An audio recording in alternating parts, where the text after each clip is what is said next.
이제 7장으로 넘어가서 사랑이 없음이 우리에게 불러오는 것들은 사랑이 없다. 사랑이 없음이 우리에게 불러오는 사랑이 없으면 다른 사람을 사랑 없이 대하는 데서 만족을 느끼는 이들이 있다. 어쨌든 그들을 대하는 사람은 그런 느낌을 받는다.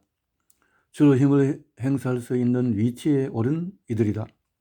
그들은 회사의 임원으로서, 직장 선배나 군대 교관으로서, 애석하게도 교사로서, 심지어는 배우자나 부모로서 아랫사람에게 일이 어떤 방향으로 진행되어야 하는지에 대한 자신들의 의견을 오해의 여지가 없도록 확실하게 전하려고 애쓴다. 그들에게 사랑이 없다는 사실을 꿰뚫어 보기란 쉽지가 않다. 보다 높은 지위에 있는 사람이라면 누구나 그렇지만은 그들을 존경하거나 심지어는 신격화하는 주변 사람들이 그들에게 권력을 쥐어준 탓이기도 하다. 뛰어난 선동가 혹은 소수 정파나 특수한 집단의 지도자들이 여기에 속한다. 하지만 우리 주변에도 어떤 후광이 비치는 존재로 자신을 포장하여서 사람들이 의존하게 만드는 현혹자들이 있다. 배려 없는 압제자든 영리한 현혹자든 사랑 없는 행동을 하기는 매 한 가지다. 그렇지만은 그들은 개의치 않는다. 심지어는 스스로 아예 알아차리지 못할 때가 많다. 자기가 쟁취한 저마다의 역할에서 다른 사람을, 아니 적어도 자기 자신이라도 사랑으로 대하고 있느냐는 질문에 그들은 대답할 수 없을 것이다. 그저 입을 벌린 채로 멍하니 있을 것이다. 지금까지 단 한 번도 스스로에게 그런 질문을 던져본 적이 없기 때문이다. 임원직에 지원할 때 제출하는 서류의 응답지에도 그런 문항은 없다. 현혹자들이 피해자들을 꼬드기는 은밀하고도 교묘한 사랑 없는 태도는 권력에 미친 통치자들이 동원하는 야만적이고 때로는 폭력적인 전략보다 훨씬 더 꿰뚫어 보기 힘들다. 현혹자들에게 열광하며 기꺼이 복종하는 사람은 자신이 현혹당했다는 사실을 알아차리지도 못한다. 때문에 누군가 자신의 우상으로부터 사랑 없는 대우를 받고 있다고 알려준다 하더라도 당사자들은 전혀 이해하지 못한다. 현혹당하는 사람은 누구나 현혹자가 자신을 선의로 대하고 있다고 확신한다. 실제로 현혹자들은 피해자들을 상대할 때 꽤 사랑스럽다고 생각하며 그 이상 더 좋은 방법을 배운 적도 없다. 바로 그 지점에서 그들의 현혹의 기술이 시작이 된다. 심지어 누군가 현혹자에게 당신은 스스로를 이런 식으로 사랑스럽게 여기느냐고 묻는다면 자신 있게 그렇다라고 대답할 것이다. 그렇게 확신하기 때문이다.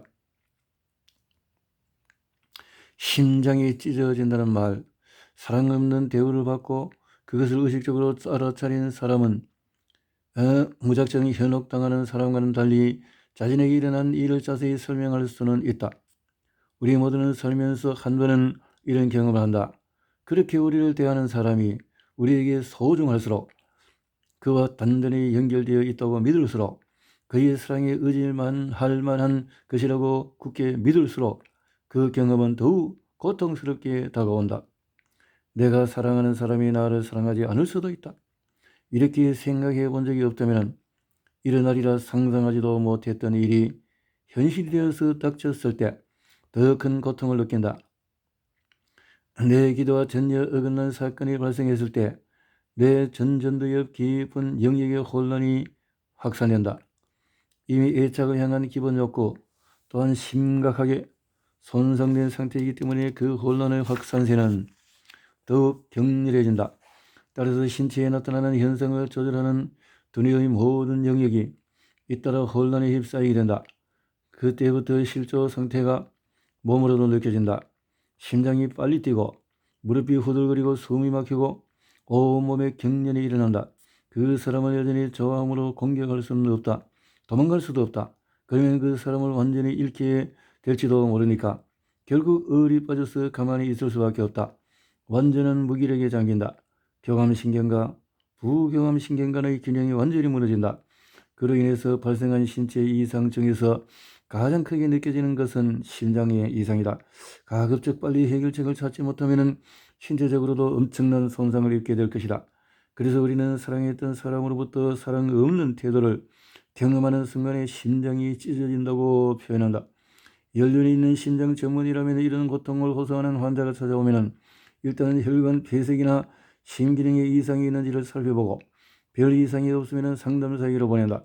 하지만 직장 상사나 혹은 그의 인정과 평가가 중요하다고 여겨지는 사람에게서 사랑 없는 대우를 받는다고 해서 모든 사람의 신밀관계에 그만큼 격렬하고 심각한 결과가 처리되지는 않는다. 물론 예상하지 못한 태도의 기분이 상할 수는 있다. 그러다고 애착을 향한 기본 욕구가 파괴된 것은 아니다. 아마도 상처받은 것은 내 능력과 성실함, 노력에 대한 제대로 된 평가를 기대했던 인정 욕구일 것이다.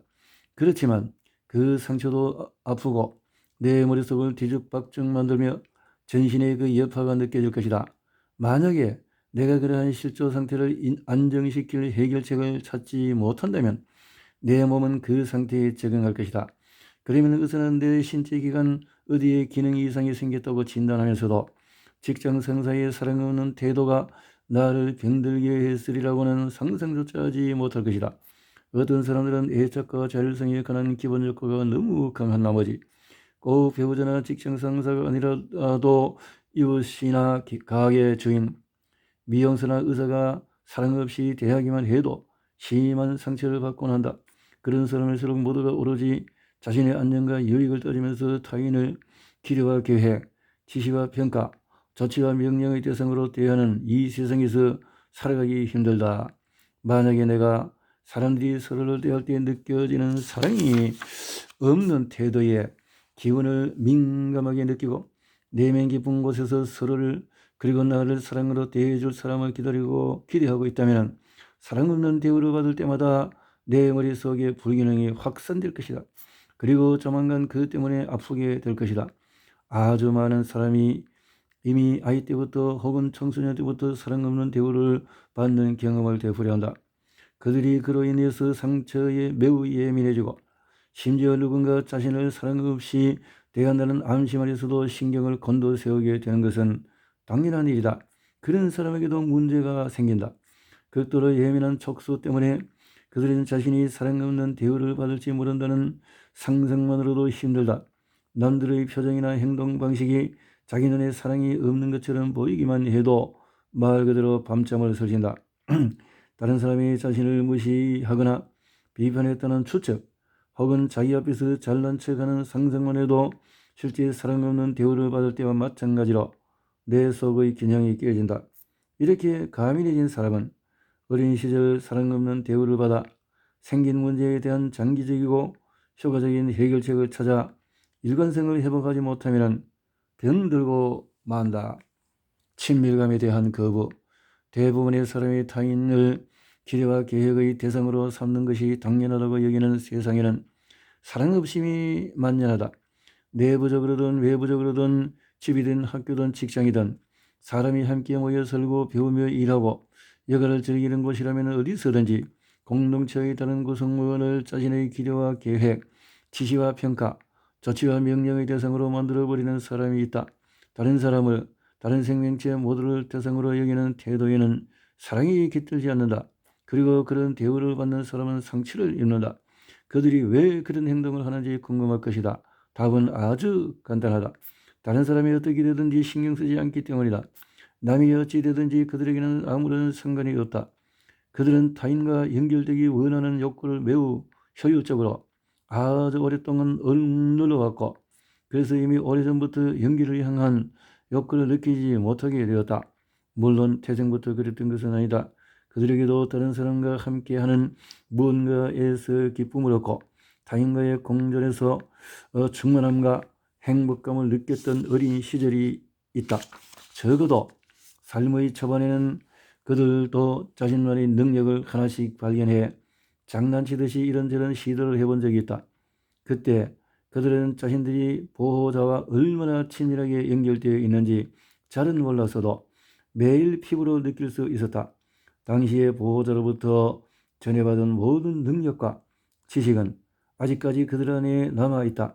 보호자가 없었다면 그들은 걷지도 말하지도 못했으리라.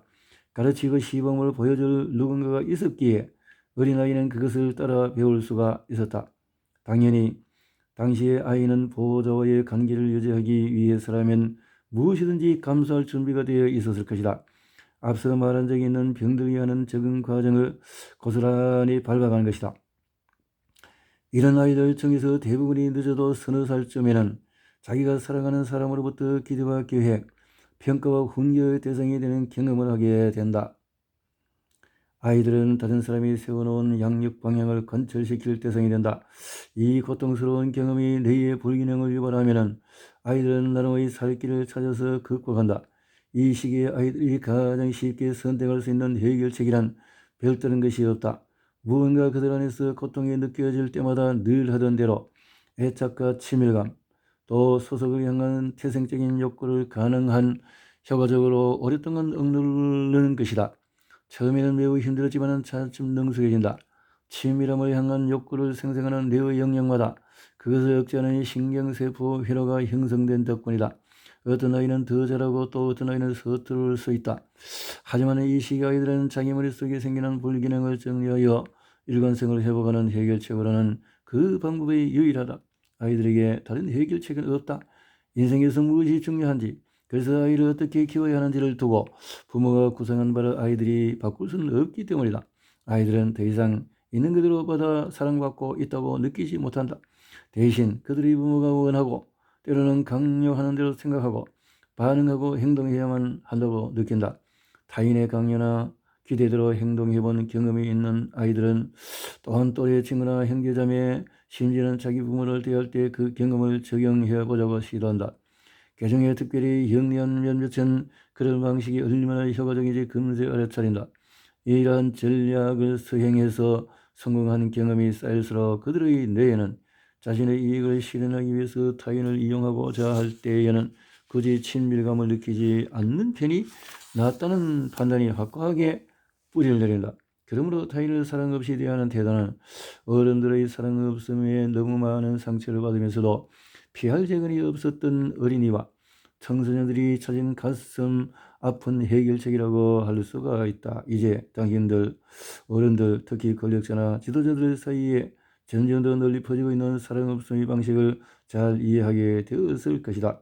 그들에게는 사는 동안에 있는 모습을 그대로 아무 조건 없이 수용되고 사랑받아본 경험이 전혀 없을지도 모른다. 아주 어렸을 때부터 자신이 의지하는 소중한 사람이 기대하는 대로 되기 위해서 안간힘을 쓰며 살았을지도 모른다. 단 한 번도 자기 마음대로 인생을 꾸려본 적이 없을지도 모른다. 이미 어렸을 때부터 다른 사람에게 조종당해 왔을지도 모른다. 어른이 되어서도 심지어 일생에서 엄청난 성공을 거둔 뒤에도 채워지지 않은 욕구 때문에 허덕일지도 모른다. 사람들 속에 있어도 나는 아프다.